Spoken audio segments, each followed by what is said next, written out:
Welcome back. The U.S. relationship with Saudi Arabia has deep roots going back 70 years. But the Senate is poised to vote on a resolution to remove support for the Saudi war in Yemen. One of the co-sponsors of that resolution, Senator Chris Murphy, joins us now. Welcome, Senator.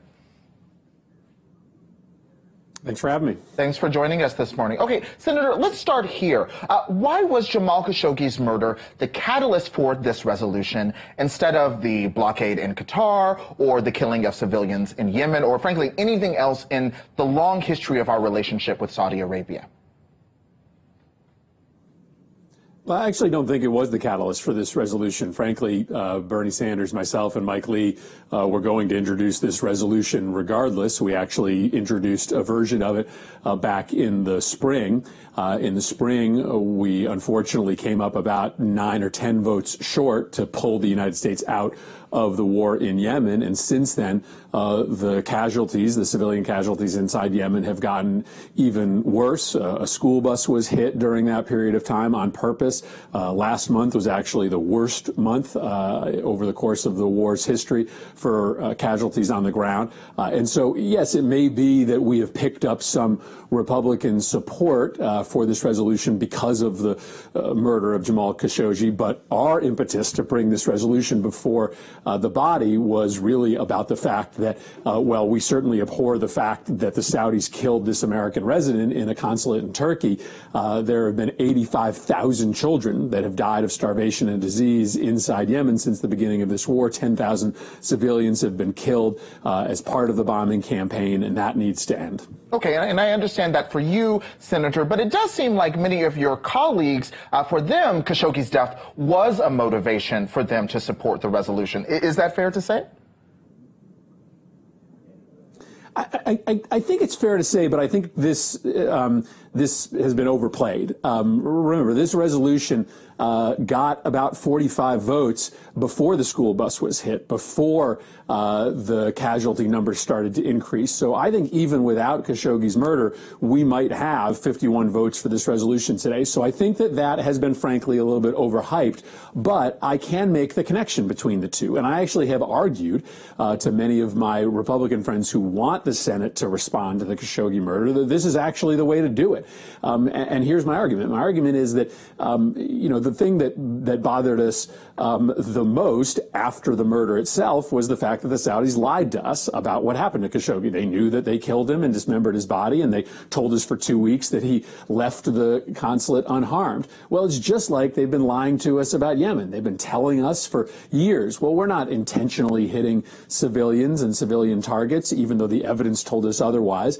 Many of my colleagues, I think, who would believe the Saudis about what they were trying to hit and what they weren't trying to hit inside Yemen, now don't believe them because they watched them lie to our face for 2 weeks about what happened to Jamal Khashoggi. So I do think that a lot of people have changed their mind about whether we should be in business with the Saudis in Yemen because they realize that they are just not straight players with us. So support for the resolution building. But Senator, let me ask, why were you not allowed in the classified briefing with CIA Director Gina Haspel? Great question, especially since many of my Republican colleagues came out of that briefing and spilled the beans to reporters within minutes about what they were told inside that briefing. Listen, the administration, unfortunately, has really been in lockdown on sharing with the Senate and the House what they know about the murder of Khashoggi. And frankly, I don't think it's much of a secret that Mohammed bin Salman was in charge of this hit squad that went to Turkey. Open reporting has already disclosed he had multiple contacts during the day. And we now have the first reports of the audio tape itself, which is pretty gruesome. So I would have rather been inside that briefing, but we already know what happened. Jamal Khashoggi was murdered as part of a broader campaign to round up and intimidate opponents of the Saudi regime. This one went horribly wrong, or this one involved an order for a murder. We don't know the exact details. Whatever the details are, it's time for a reorientation of our relationship with this country. Okay, now, Senator, forgive my cynicism here, but should Americans care about a resolution that can't actually force the administration's hand, especially when the White House seems especially committed to backing Saudi Arabia, even now? Well, so they should. And listen, we don't not pass legislation just because we worry about a presidential veto. This resolution is not just about the words on the page. It actually requires the United States to pull out of our military campaign with the Saudis. That would mean that we couldn't sell them munitions. We couldn't help them pick targets. We have temporarily suspended our mid-air refueling operations, but it would prevent the administration from restarting that. So if this actually became law, it would be, incredibly impactful. But I would argue that the signal we're sending is important in and of itself. Right now, as we speak, the two sides are sitting down to negotiate a ceasefire, some confidence-building measures to try to get a long-term peace agreement. And if the Saudi-backed side of that civil war knows that the United States is starting to rethink its participation, then they're going to be more eager to try to make the tough decisions to cut a deal. So this is the moment where we need to tell the Saudis that they need to invest in peace.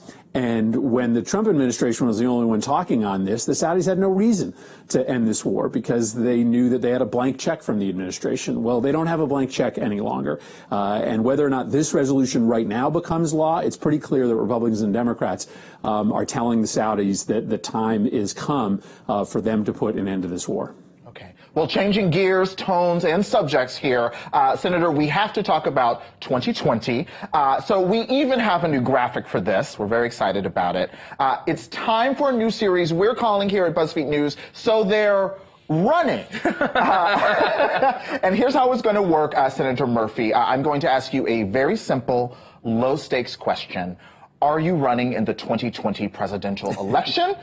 You get to give me a yes or no question, answer it directly, and then tell us why. And if you don't, we're going to jump in. Isaac and I are going to jump in. And if you don't answer directly, you have to answer our next question truthfully, which is... And, Senator, that question will be... Were you cool? Senator, I know you're trying to set the terms of these debates, but we've been in control of these questions for a long time. Were you cool in high school? Yes or no, or why? We're playing the game. That's going to be the question. Here we go. So, Senator, are you running in 2020? I am not planning to run for president. I don't have any plans to go to Iowa or New Hampshire. No, but is that a hard no? Is that a hard no? Is that a hard no? Is that a hard no? I listen. Okay, that's a hem and a haw. That's a hem and a haw. Senator, that is a hem and a haw. So now you have to answer this question truthfully. Were you cool in high school? Yes or no, and why? Wait, but that's not like a hard question. No, I wasn't cool in high school. Most of the people who are in the United States Senate and the United States Congress are here because they weren't cool in high school. Not so them, sir, yourself. Yourself. There's a next, and why, sir? I'm pinning you on this one, and why? Why weren't you cool in high school? Yeah, no, I wasn't cool in high school. I wasn't cool in high school. Why not? No, I wasn't. I was like, I was like vice president of the debate club. I was president of my class. I was, on the Quiz Bowl team. I don't think that was the definition of cool. Yeah, you should have led with Quiz Bowl. Yeah, that's the one. That's the one. All right, well, Senator Murphy, thank you so much for answering that question clearly and for joining us. Thanks, guys. Thank you for playing along. Yeah, really, I love it when he comes on the show. Thank you so much. Listen, up next, we talk to Lysandra Villa about the wild White House meeting that happened yesterday. You got your sunglasses? I was president of the debate team. I wasn't going to say it. I wasn't going to say it.